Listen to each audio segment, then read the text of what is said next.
ಆತ್ಮೀಯ ವಿದ್ಯಾರ್ಥಿಗಳೇ, ದ್ವಿತೀಯ PUC ಇತಿಹಾಸ ವಿಷಯದ ಆನ್ಲೈನ್ ಕ್ಲಾಸ್ಗೆ ಸ್ವಾಗತ. ಇವತ್ತು ನಾವು ಅಲಾವುದ್ದೀನ್ ಖಿಲ್ಜಿಯ ಆಡಳಿತಾತ್ಮಕ ಸುಧಾರಣೆಗಳ ಬಗ್ಗೆ ಚರ್ಚೆ ಮಾಡೋಣ. ಅದಕ್ಕಿಂತ ಪೂರ್ವದಲ್ಲಿ ನಿನ್ನೆ ಚರ್ಚಿಸಿದಂಥ ಕೆಲವೊಂದಿಷ್ಟು ವಿಷಯಗಳನ್ನು ನಿಮ್ಮ ಗಮನಕ್ಕೆ ತರಬಯಸ್ತೀನಿ. ನಿನ್ನೆ ದಿನ ನಾವು ಅಲಾವುದ್ದೀನ್ ಖಿಲ್ಜಿಯ ಸೈನಿಕ ಸಾಧನೆಗಳ ಕುರಿತು ಸಂಕ್ಷಿಪ್ತವಾಗಿ ಗಮನಿಸಿದ್ವಿ. ಅದರಲ್ಲಿ ಅಲಾವುದ್ದೀನ್ ಖಿಲ್ಜಿ ಮಾಡಿರ್ತಕ್ಕಂಥ ಉತ್ತರ ಭಾರತದ ದಿಗ್ವಿಜಯಗಳು ಹಾಗೂ ದಕ್ಷಿಣ ಭಾರತದ ದಂಡಯಾತ್ರೆಗಳನ್ನು ನಾವು ಚರ್ಚೆ ಮಾಡಿದ್ವಿ. ಉತ್ತರ ಭಾರತದ ದಿಗ್ವಿಜಯಗಳಲ್ಲಿ ಗುಜರಾತ್ ಆಕ್ರಮಣ, ರಣಥಂಬೋರ್ ಆಕ್ರಮಣ, ಮೇವಾಡದ ಆಕ್ರಮಣ, ಇತರೆ ಆಕ್ರಮಣಗಳು ಹಾಗೂ ಮಂಗೋಲಿಯನ್ನರ ದಾಳಿಗಳ ಕುರಿತು ಚರ್ಚೆ ಮಾಡಿದ್ವಿ. ಹಾಗೂ ದಕ್ಷಿಣ ಭಾರತ ದಂಡಯಾತ್ರೆಗಳಲ್ಲಿ ದೇವಗಿರಿಯ ಮೇಲೆ ಆಕ್ರಮಣ, ವಾರಂಗಲ್ನ ದಂಡಯಾತ್ರೆ, ಜೊತೆಗೆ ದ್ವಾರ ಸಮುದ್ರದ ಮೇಲೆ ದಾಳಿ, ಆಮೇಲೆ ಮಥುರೈನ ಆಕ್ರಮಣ, ಜೊತೆಗೆ ದೇವಗಿರಿಯ ಮೇಲೆ ಎರಡನೇ ಆಕ್ರಮಣದ ಕುರಿತು ಚರ್ಚೆ ಮಾಡಿ ಅಲಾವುದ್ದೀನ್ ಖಿಲ್ಜಿಯ ಒಂದು ಸಾಮ್ರಾಜ್ಯ ವಿಸ್ತಾರದ ಬಗ್ಗೆ ಹಾಗೂ ಅವನು ಹೊಂದಿರತಕ್ಕಂಥ ಬಿರುದಿನ ಬಗ್ಗೆಯೂ ಕೂಡ ನಿನ್ನೆ ದಿನ ನಾವು ಗಮನಿಸಿದ್ವಿ. ಇವತ್ತು ಅದರ ಮುಂದುವರಿದ ಭಾಗವಾಗಿ ಅಲಾವುದ್ದೀನ್ ಖಿಲ್ಜಿ ತನ್ನ ಆಡಳಿತದ ಅವಧಿಯಲ್ಲಿ ಕೈಗೊಂಡ ಕೆಲವೊಂದಿಷ್ಟು ಸುಧಾರಣೆಗಳನ್ನು ತಮ್ಮ ಗಮನಕ್ಕೆ ತರಬಯಸ್ತೀವಿ. ಅದರಲ್ಲಿ ಅಲಾವುದ್ದೀನ್ ಖಿಲ್ಜಿ ಮನೆತನದ ಓರ್ವ ಶ್ರೇಷ್ಠ ಅರಸ. ಅವನು ತನ್ನ ಆಡಳಿತದಲ್ಲಿ ಕೈಗೊಂಡಿರ್ತಕ್ಕಂಥ ಕೆಲವೊಂದಿಷ್ಟು ಸುಧಾರಣೆಗಳು ಯಾವುವು ಮುಖ್ಯವಾಗಿದೆ ಅಂದರೆ, ಅದರಲ್ಲಿ ಒಂದನೇದು ಆಡಳಿತ ಸುಧಾರಣೆಗಳು, ಎರಡನೇದು ಸೈನಿಕ ಸುಧಾರಣೆಗಳು, ಮೂರನೇದು ಕಂದಾಯ ಸುಧಾರಣೆಗಳು ಹಾಗೂ ನಾಲ್ಕನೇದು ಆರ್ಥಿಕ ಸುಧಾರಣೆಗಳು. ಇದು ಅಲಾವುದ್ದೀನ್ ಖಿಲ್ಜಿ ತನ್ನ ಆಡಳಿತದಲ್ಲಿ ಕೈಗೊಂಡ ಸುಧಾರಣೆಗಳಾಗಿದ್ದು, ಇದು ನಿಮಗೆ 5 ಮಾರ್ಕ್ಸ್ಗೆ ಬರ್ತಕ್ಕಂಥ ಪ್ರಶ್ನೆ. ಅಲಾವುದ್ದೀನ್ ಖಿಲ್ಜಿಯ ಆಡಳಿತಾತ್ಮಕ ಸುಧಾರಣೆಗಳನ್ನು ತಿಳಿಸಿ ಅಂತೇಳಿ ಒಂದು ಪ್ರಶ್ನೆ ಬರಬಹುದು. ಹೀಗಾಗಿ ಅಲಾವುದ್ದೀನ್ ಖಿಲ್ಜಿಯ ಆಡಳಿತಾತ್ಮಕ ಸುಧಾರಣೆಗಳನ್ನು ನೋಡಿದರೆ, ಅಲಾವುದ್ದೀನ್ ಖಿಲ್ಜಿ ಒಬ್ಬ ಪ್ರಬಲ ಮತ್ತು ಸಮರ್ಥ ಆಡಳಿತಗಾರನಾಗಿದ್ದ. ಇವನು ಬಲಿಷ್ಠವಾಗಿರ್ತಕ್ಕಂಥ ಕೇಂದ್ರ ಸರ್ಕಾರವನ್ನು ರಚಿಸಿಕೊಂಡಿದ್ದ ಅಂತ ಹೇಳ್ತಾರೆ. ಅಂದರೆ ರಾಜ್ಯದ ಅತ್ಯುನ್ನತ ಅಧಿಕಾರವನ್ನು ಹೊಂದಿರತಕ್ಕಂಥ ಇವನು ದೈವದತ್ತ ಸಿದ್ಧಾಂತದಲ್ಲಿ ನಂಬಿಕೆ ಇಟ್ಟಿದ್ದ. ಹೀಗಾಗಿ ಅವನು ತನ್ನನ್ನು ಭೂಮಿಯ ಮೇಲೆ ದೇವರ ಪ್ರತಿನಿಧಿ ಅಥವಾ ದೇವರ ನೆರಳು ಅಂತಕ್ಕಂಥ ಒಂದು ಭಾವನೆಯನ್ನು ಅವನು ಹೊಂದಿದ್ದ ಅಂತ ಹೇಳ್ತಾರೆ. ಅಂದರೆ ತಾನು ಈ ದೇವರ ಮೇಲೆ ಈ ಭೂಮಿಯ ಮೇಲೆ ದೇವರ ಪ್ರತಿನಿಧಿಯಾಗಿ ಆಡಳಿತಕ್ಕೆ ಬಂದವನು ಅಂತಕ್ಕಂಥದ್ದನ್ನು ಅವನು ಅಂದ್ಕೊಂಡಿದ್ದನು ಅಂತ ಹೇಳ್ತಾರೆ. ಹೀಗಾಗಿ ನಾನು ಆಡಳಿತದಲ್ಲಿ ಕೆಲವೊಂದಿಷ್ಟು ಸುಧಾರಣೆಗಳನ್ನು ತರಬಯಸ್ದ. ಅದರಲ್ಲಿ ಅವನು ಕೈಗೊಂಡ ಕ್ರಮಗಳು ಯಾವುದಿದ್ದಂದರೆ, ಸರದಾರರು ಮತ್ತು ಅಧಿಕಾರಿಗಳ ವೈವಾಹಿಕ ಸಂಬಂಧಗಳನ್ನು ನಿರ್ಬಂಧಿಸಿದ.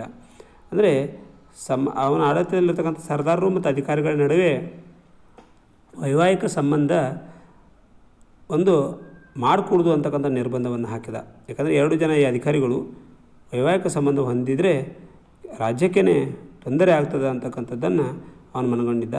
ಹೀಗಾಗಿ 2 ಜನ ಸರ್ದಾರರು ಮತ್ತು ಅಧಿಕಾರಿಗಳ ನಡುವಿನ ಒಂದು ವೈವಾಹಿಕ ಸಂಬಂಧವನ್ನು ನಿರ್ಬಂಧಿಸಿದ. ಅವರ ಗುಪ್ತ ಸಭೆಗಳು ಅಂದರೆ ಅವರು ಮಾಡ್ತಕ್ಕಂಥ ಸೀಕ್ರೆಟ್ ಮೀಟಿಂಗ್ಸ್, ಜೊತೆಗೆ ಔತಣಕೂಟಗಳನ್ನು ಕೂಡ ಅವನು ನಿಷೇಧಿಸಿದ. ಅಂದರೆ ಊಟದ ಕಾರ್ಯಕ್ರಮವನ್ನು ಕೂಡ ಈ 2 ಅಧಿಕಾರಿಗಳು ಒಟ್ಟಿಗೆ ಸೇರದಂತೆ ಅವನು ನೋಡಿಕೊಂಡ ಅಂತ ಹೇಳ್ತಾರೆ. ಅವರ ಮೇಲೆ ನಿಗಾ ವಹಿಸಲು ಗುಪ್ತಚರರನ್ನು ನೇಮಿಸಿದ. ಅಂದರೆ ಅವರು ಏನೇನು ಅವರ ಕಾರ್ಯಚಟುವಟಿಕೆಯನ್ನು ಗಮನಿಸಲಿಕ್ಕೆ ಗುಪ್ತಚರರನ್ನು ಅವನು ನೇಮಿಸಿದ ಅಂತ ಹೇಳ್ತಾರೆ. ಅಷ್ಟೇ ಅಲ್ಲದೆ ಅವರ ಹೆಚ್ಚುವರಿ ಸಂಪತ್ತನ್ನು ಕೂಡ ಮುಟ್ಟುಗೋಲು ಹಾಕಿಕೊಂಡಿದ್ದು ಅಂತ ಹೇಳ್ತಾರೆ. ಅಂದರೆ ಈ ಸರ್ದಾರರು ಮತ್ತು ಅಧಿಕಾರಿಗಳು ಹೊಂದಿರತಕ್ಕಂಥ ಹೆಚ್ಚುವರಿ ಸಂಪತ್ತನ್ನು ಅವನು ಮುಟ್ಟುಗೋಲು ಹಾಕಿಕೊಂಡ. ಹಾಗೂ ಮದ್ಯಪಾನ ಮತ್ತು ಜೂಜಾಟವನ್ನು ರಾಜ್ಯದಲ್ಲಿ ನಿಷೇಧಿಸಿದ ಅಲಾವುದ್ದೀನ್ ಖಿಲ್ಜಿ ಆಡಳಿತದಲ್ಲಿ. ಜೊತೆಗೆ ಅವುಗಳಿಂದ ತಾನೂ ಕೂಡ ದೂರ ಇದ್ದ ಅಂತ ಹೇಳ್ತಾರೆ. ಹಾಗೂ ಉಲೇಮಾರು ಅಂದರೆ ಧರ್ಮಾಧಿಕಾರಿಗಳು ಅವರು ಆಡಳಿತದಲ್ಲಿ ಹಸ್ತಕ್ಷೇಪ ಮಾಡುವುದನ್ನು ಅವನು ತಡೆಗಟ್ಟಿದ. ಇದು ಅವನು ತನ್ನನ್ನು ಒಂದು ಆಡಳಿತದಲ್ಲಿ ಅಲಾವುದ್ದೀನ್ ಖಿಲ್ಜಿ ತಂದಿರತಕ್ಕಂಥ ಸುಧಾರಣೆ ಅಂತ ಹೇಳ್ಬೋದು. ಇಲ್ಲಿ ಮುಖ್ಯವಾಗಿ ನಾವು ಗಮನಿಸಬೇಕಾಗಿರ್ತಕ್ಕಂಥದ್ದು, ಕೇಂದ್ರದಲ್ಲಿ ಅತ್ಯುನ್ನತವಾಗಿರ್ತಕ್ಕಂಥ ಅಧಿಕಾರಿ ಅಲಾವುದ್ದೀನ್ ಖಿಲ್ಜಿ. ಅದು ಸಂಪೂರ್ಣ ಆಡಳಿತದ ಅಧಿಕಾರವನ್ನು ತನ್ನಲ್ಲಿ ಕೇಂದ್ರೀಕರಿಸಿಕೊಂಡಿರ್ತಕ್ಕಂಥ ಇವನು ತನ್ನನ್ನು ತಾನು ಈ ಭೂಮಿಯ ಮೇಲೆ ದೇವರ ಪ್ರತಿನಿಧಿ ಅಥವಾ ದೇವರ ನೆರಳು ಅಂತೇಳಿ ಭಾವಿಸಿಕೊಂಡಿದ್ದ. ಹಾಗೂ ಅಧಿಕಾರ ಸುಗಮ ವ್ಯವಸ್ಥಿತವಾಗಿ ಆಗಬೇಕು ಅನ್ನುವಂಥ ನಿಟ್ಟಿನಲ್ಲಿ ಈ ಸರ್ದಾರರು ಮತ್ತು ಅಧಿಕಾರಿಗಳ ನಡುವೆ ಅವರಿಗೆ ಕೆಲವೊಂದಿಷ್ಟು ನಿರ್ಬಂಧಗಳನ್ನು ಹಾಕಿ ಅವರ ಮೇಲೆ ನಿಗಾ ವಹಿಸಿದ ಅಂತ ಹೇಳ್ತಾರೆ. ಇನ್ನು ಅವನ ಎರಡನೇ ಸುಧಾರಣೆ ಅಂದರೆ ಸೈನಿಕ ಸುಧಾರಣೆ. ಅಲಾವುದ್ದೀನ್ ಖಿಲ್ಜಿ ತನ್ನ ಖಿಲ್ಜಿ ಮನೆತನದ ವಿಸ್ತಾರಕ್ಕಾಗಿ ಮುಖ್ಯವಾಗಿರ್ತಕ್ಕಂಥ ಒಂದು ಆಧಾರ ಅಂದರೆ ಅವನ ಬಲಿಷ್ಠವಾದ ಸೈನ್ಯ ಹಾಗೂ ಸೇನಾಪತಿಗಳು. ಹೀಗಾಗಿ ಅವನು ತನ್ನ ಒಂದು ಆಡಳಿತದಲ್ಲಿ ಖಿಲ್ಜಿ ಮನೆತನವನ್ನು ಅತ್ಯಂತ ವಿಸ್ತಾರವಾಗಿ ವಿಸ್ತರಿಸಿದ ಅಂತ ಹೇಳ್ತಾರೆ. ಅವನು ಈ ಒಂದು ಬಲಿಷ್ಠ ಸೈನ್ಯವನ್ನು ಹೊಂದಲಿಕ್ಕೆ ಅವನು ಸೈನಿಕ ಸುಧಾರಣೆಯನ್ನು ಕೂಡ ಕೈಗೊಂಡಿದ್ದ ಅಂತ ಹೇಳ್ತಾರೆ. ಅದರಲ್ಲಿ ತನ್ನ ಸಾಮ್ರಾಜ್ಯ ರಕ್ಷಿಸಿಕೊಳ್ಳಲಿಕ್ಕೆ ಅಲಾವುದ್ದೀನ್ ಖಿಲ್ಜಿಯು ಪ್ರಬಲ ಮತ್ತು ಬೃಹತ್ ಸರ್ವಸನ್ನದ್ಧ ಸೈನ್ಯವನ್ನು ಇಟ್ಟುಕೊಂಡಿದ್ದ.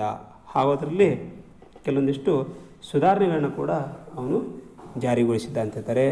ಅಂಥದ್ರಲ್ಲಿ ಪ್ರಮುಖವಾಗಿರ್ತಕ್ಕಂಥ ಸೈನಿಕ ಸುಧಾರಣೆ ಅಂದರೆ ಅವನು ಕುದುರೆಗಳಿಗೆ ಮುದ್ರೆ ಹಾಕುವಂಥ ಪದ್ಧತಿಯನ್ನು ಜಾರಿಗೊಳಿಸಿದ. ಅಂದರೆ ಕುದುರೆಗಳಿಗೆ ಮುದ್ರೆ ಹಾಕುವುದು ಅಂದರೆ ರಾಜಮುದ್ರೆಯನ್ನು ಕುದುರೆ ಮೇಲೆ ಮೂಡಿಸುವಂಥ ಒಂದು ಪದ್ಧತಿಯನ್ನು ಜಾರಿಗೆ ತಂದ. ಅಷ್ಟೇ ಅಲ್ಲದೆ ಸೈನಿಕರ ನಕಲಿ ಹಾಜರಾತಿಯನ್ನು ಮತ್ತು ಭ್ರಷ್ಟಾಚಾರವನ್ನು ತಡೆಯಲಿಕ್ಕೆ ವಿವರಣಾತ್ಮಕ ದಾಖಲೆಗಳ ನಿರ್ವಹಣೆಯನ್ನು ಜಾರಿಗೊಳಿಸಿದ. ಅಂದರೆ ಅವರ ಮೂಮೆಂಟ್ ಡೈರಿ ಅಂತ ಹೇಳ್ತಾರೆ. ಸೈನಿಕರು ನಕಲಿ ಹಾಜರಿಯನ್ನು ಹಾಕಿ ಮನೆಯಲ್ಲಿರುವುದು ಅಥವಾ ಇನ್ನಿತರ ಕೆಲಸಗಳನ್ನು ಮಾಡೋದನ್ನು ತಪ್ಪಿಸಲಿಕ್ಕೆ ಅವರ ಒಂದು ವಿವರಣಾತ್ಮಕ ದಾಖಲೆಗಳನ್ನು ನಿರ್ವಹಣೆ ಮಾಡಲಿಕ್ಕೆ ಪದ್ಧತಿಯನ್ನು ಜಾರಿಗೆ ತಂದ. ಜೊತೆಗೆ ಅವನು ಜಾಗೀರ್ ಪದ್ಧತಿಯನ್ನು ರದ್ದುಪಡಿಸಿ ನಗದು ರೂಪದಲ್ಲಿ ವೇತನವನ್ನು ನೀಡಲಿಕ್ಕೆ ಆರಂಭಿಸಿದ. ಅಂದರೆ ಆರಂಭದಲ್ಲಿ ಸೈನಿಕರಿಗೆ ಜಾಗೀರನ್ನು ನೀಡ್ತಾಯಿದ್ರು. ಜಾಗೀರ್ ಅಂದರೆ ಭೂಮಿಯ ಒಂದು ಭಾಗವನ್ನು ಅಥವಾ ಒಂದು ಭೂಮಿಯನ್ನು ಮನೆತನಕ್ಕೆ ಬಳುವಳಿಯಾಗಿ ಅಥವಾ ಅವರಿಗೆ ಕೊಡುವುದು. ಅದರ ಬದಲಾಗಿ ಆ ಮನೆತನದ ಕೆಲವೊಂದಿಷ್ಟು ಜನ ಅಂದರೆ ಒಬ್ಬರು ಇಬ್ಬರು ಸೈನ್ಯದಲ್ಲಿ ಸೇರಿಕೊಂಡು ರಾಜನಿಗೆ ಸೇವೆ ಸಲ್ಲೋದು. ಅಂದರೆ ಅಲ್ಲಿ ವೇತನ ಇರಲಿಲ್ಲ, ಅವರಿಗೆ ಭೂಮಿಯನ್ನು ನೀಡಲಾಗ್ತಾಯಿತ್ತು. ಅದನ್ನು ತೆಗೆದು ಹಾಕಿರ್ತಕ್ಕಂಥ ಅಲಾವುದ್ದೀನ್ ಖಿಲ್ಜಿ ಸೈನಿಕರಿಗೆ ನಗದು ರೂಪದಲ್ಲಿ ವೇತನವನ್ನು ನೀಡಲಿಕ್ಕೆ ಆರಂಭಿಸಿದ ಅಂತ ಹೇಳ್ತಾರೆ.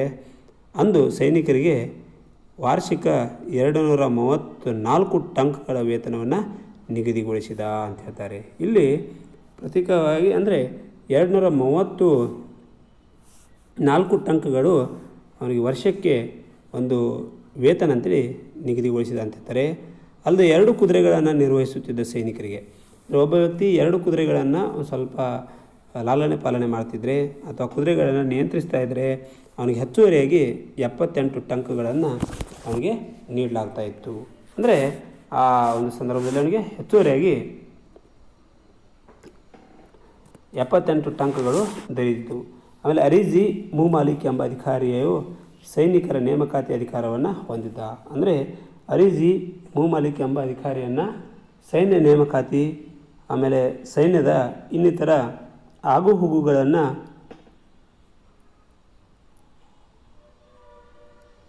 ನೋಡಿಕೊಳ್ಳಲಿಕ್ಕೆ ಅಲಾವುದ್ದೀನ್ ಖಿಲ್ಜಿ ಅರೀಜಿ ಮುಮಾಲಿಕ್ ಎಂಬ ಅಧಿಕಾರಿಯನ್ನು ನೇಮಿಸಿದ್ದ. ಆನಂತರ ಅಲಾವುದ್ದೀನ್ ಖಿಲ್ಜಿ ತನ್ನ ಆಡಳಿತದಲ್ಲಿ ಕಂದಾಯ ಸುಧಾರಣೆಗಳನ್ನು ಕೂಡ ಜಾರಿಗೆ ತಂದ.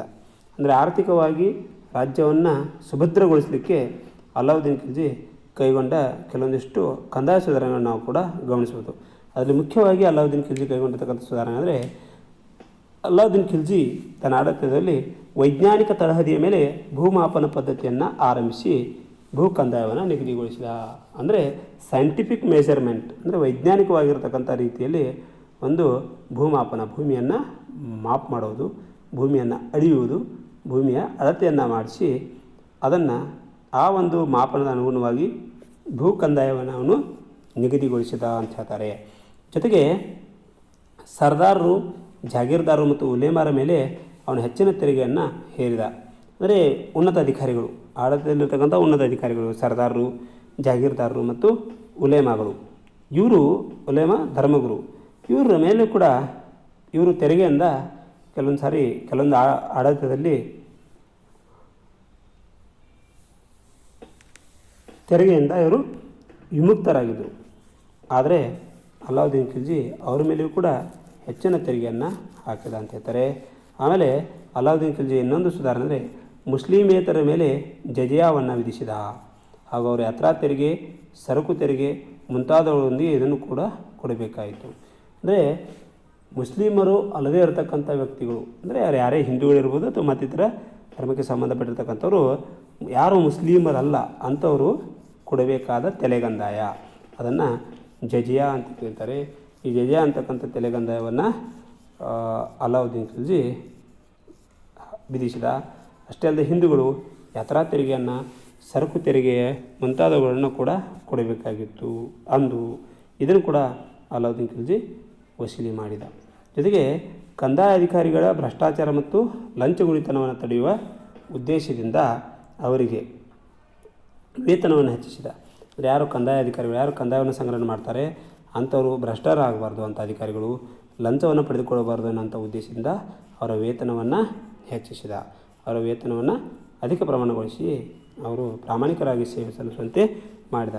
ಜೊತೆಗೆ ರೈತರಿಂದ ಭೂ ಕಂದಾಯವನ್ನು ಸಂಗ್ರಹಿಸಲು ಮುಸ್ತಕ್ ರಾಜ್ ಅಂತಕ್ಕಂಥ ವಿಶೇಷ ಅಧಿಕಾರಿಯ ಹುದ್ದೆಯನ್ನು ಸೃಷ್ಟಿಸಿದ ಅಂತ ಹೇಳ್ತಾರೆ. ಅಂದರೆ ಅಲಾವುದ್ದೀನ್ ಖಿಲ್ಜಿ ಈ ಭೂ ಕಂದಾಯವನ್ನು ವಸೂಲಿ ಮಾಡಲಿಕ್ಕೆ ಈ ಮುಸ್ತಕ್ ರಾಜ್ ಅಂತಕ್ಕಂಥ ಒಬ್ಬ ಅಧಿಕಾರಿ ಎಂಬ ವಿಶೇಷ ಅಧಿಕಾರಿ ಹುದ್ದೆಯನ್ನು ಕೂಡ ಅವನು ಸೃಷ್ಟಿಸಿದ ಅಂತ ಹೇಳ್ತಾರೆ.